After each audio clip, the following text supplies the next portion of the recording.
Making sure all the way up to the line. Here, right? Yeah, exactly. It's not yet, or else it won't carbonate. Perfect. Now screw it on.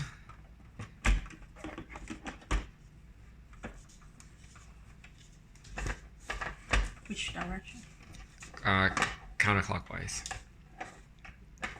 Yes.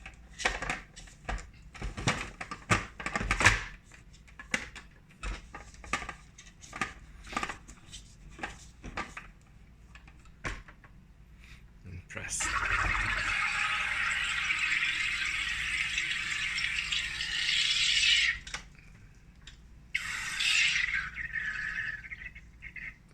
Three times? Yep. Harder. Yes.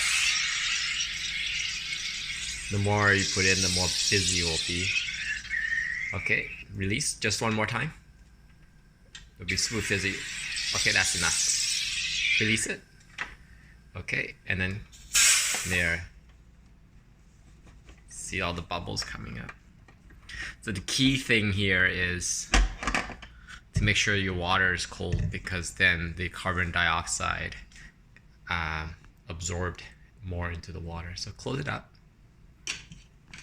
Pour it in. There you go. Check out the fizz. All the fizz. Very nice. That was simple.